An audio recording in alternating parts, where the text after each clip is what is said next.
السلام علیکم دوستو، آج میں آپ کو کہانی سناؤں گی انسان اور جن کی محبت۔ یہ قسط نمبر 4 ہے اور باقی اس کی 3 قسطیں میرے ہی چینل پر موجود ہیں، تو آپ پہلے وہ دیکھ سکتے ہیں اور بعد میں یہ سٹوری بھی سن سکتے ہیں۔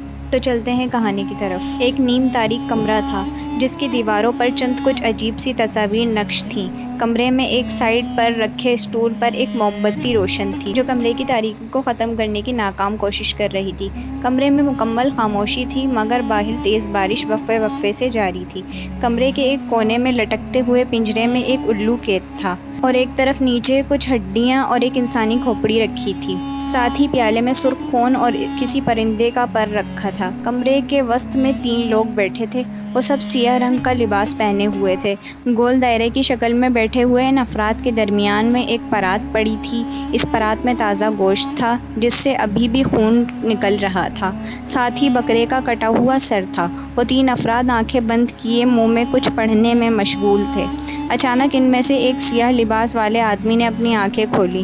اس کی آنکھیں سرخ انگار ہو رہی تھیں جیسے ان میں خون اتر آیا ہو۔ اس کی آنکھیں کھولتے ہی باقی 2 افراد نے بھی اپنی آنکھیں کھول دیں۔ یہ عمل اتنا آسان نہیں ہے جتنا آسان ہم اسے سمجھ رہے تھے۔ ابھی تو عمل کی شروعات ہے۔ ہمیں بہت محتاط رہ کر یہ عمل پورا کرنا ہے۔ سرخ آنکھوں والا آدمی بولا۔ بالکل، مجھے بھی ایسا ہی لگ رہا ہے کیونکہ ہمارا مقابلہ کسی عام شے سے نہیں ہے۔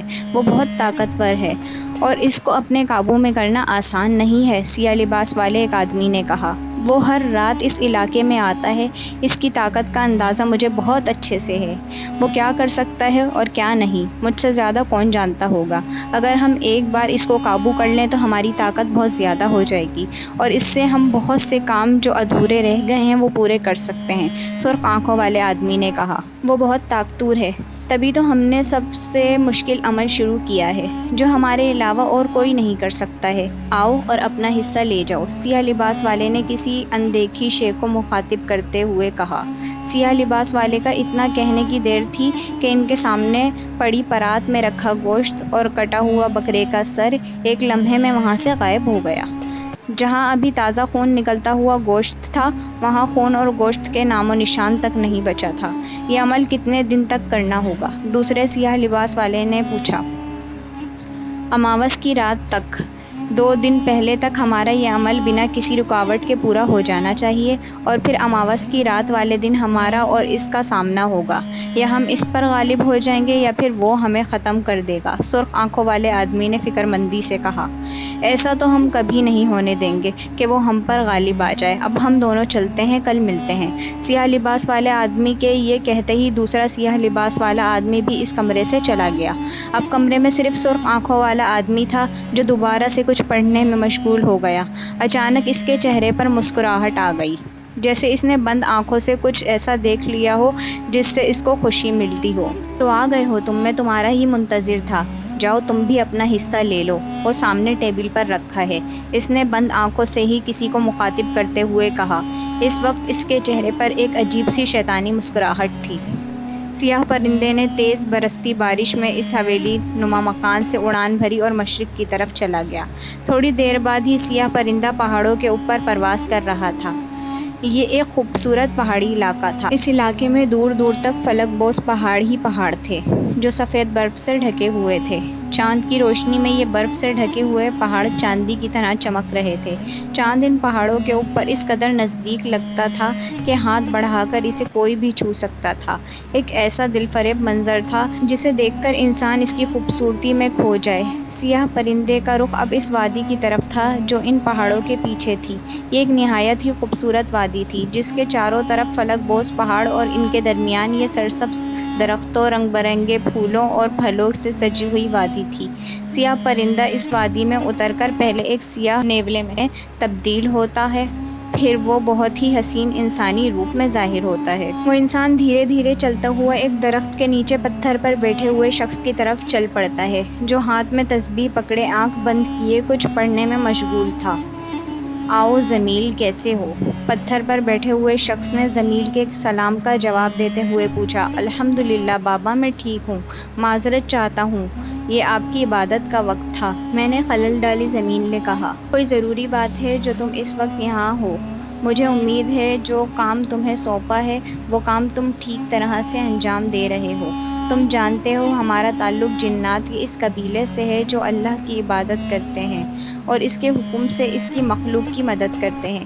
تسبیح پڑھتے ہوئے اس شخص نے کہا، جی بالکل بابا، ایسا ہی ہے۔ میں مسلسل ان لوگوں کی نگرانی کر رہا ہوں۔ میرا سارا دھیان ان لوگوں کی طرف ہی ہے۔ بے فکر رہیں، بہت جلد ان کا خاتمہ ہو جائے گا، جمیل نے کہا۔ وہ بہت طاقتور شیطانی قوتیں ہیں، ان کے ساتھ مقابلہ کافی سخت ہے، مگر ہمارے ساتھ ہمارے اللہ کی مدد انشاءاللہ شامل ہوگی۔ ہر بار کی طرح اس بار بھی باطل کو شکست ہوگی، انہوں نے کہا۔ انشاءاللہ بابا، ایسا ہی ہوگا۔ اندھیرا کتنا ہی گہرا ہو، روشنی ہمیشہ اندھیرے کو مات دے ہی دیتی ہے، اور میرے ساتھ آپ کی دعائیں بھی تو ہیں، جمیل نے کہا۔ تبھی سیاہ اور سرخ پروں والا پرندہ بھی وہاں آ گیا اور دیکھتے ہی دیکھتے اس نے بھی انسانی روپ دھار لیا۔ اس کے سر پر سرخ پٹی بندھی ہوئی تھی۔ اس نے دونوں کو سلام کیا۔ آؤ کہوت، تم کدھر تھے؟ تم کو تو میں نے جمیل کے ساتھ رہنے کا کہا تھا، جمیل کے بابا نے کہا۔ جی میں جمیل کے ساتھ ہی تھا، مگر آپ تو جانتے ہیں نا، یہ اپنی مرضی کرتے ہیں، کہوت نے جمیل کی طرف دیکھ کر کہا۔ جمیل، یہ میں کیا سن رہا ہوں؟ یہ کام تم دونوں نے مل کر کرنا ہے بیٹا۔ جن سے ہماری لڑائی ہے وہ کوئی عام مخلوق نہیں جن کو ہم آسانی سے زیر کر سکیں، احتیاط کرنی چاہیے، انہوں نے جمیل کو ڈانٹ کر کہا۔ اس بات پر جمیل نے نزدیک کھڑے کہوت کو غصے سے دیکھا اور غصے کے وقت اس کی آنکھیں آگ کے شعلوں کی طرح ہو گئی تھیں۔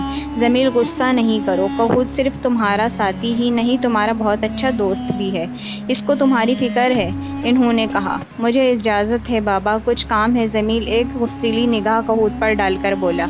ٹھیک ہے جاؤ، اجازت ہے، فی امان اللہ، انہوں نے کہا۔ اجازت ملتے ہی جمیل پھر سے سیاہ پرندے کے روپ میں آ گیا اور سامنے بنے پہاڑوں کی طرف اڑ گیا۔ میں بھی چلتا ہوں، مجھے بھی اجازت ہے کیا، کہوت نے جمیل کے جاتے ہی کہا۔ ہاں تم بھی جاؤ، مگر خیال رکھنا جمیل کو کبھی بھی کہیں بھی تنہا مت چھوڑنا، انہوں نے کہا۔ جی بالکل، جیسا آپ کا حکم، کہوت نے سلام کیا اور تھوڑی دیر بعد وہ بھی اڑ گیا۔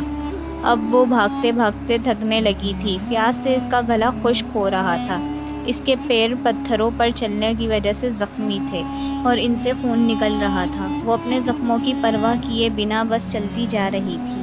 بس تب ہی اس کو دور سے پانی کا شور سنائی دیا۔ اس کو لگا جیسے اس کے بے جان جسم میں دوبارہ کسی نے روح پھونک دی ہو۔ زخموں سے چور وہ جلدی سے اس سمت بڑھنے لگی جہاں سے پانی کی آواز آ رہی تھی۔ وہ دوڑتے ہوئے بہتے پانی کے پاس پہنچی۔ وہ ایک بہت بڑا دریا تھا۔ وہ دریا کے کنارے بیٹھ کر پانی پینے لگی۔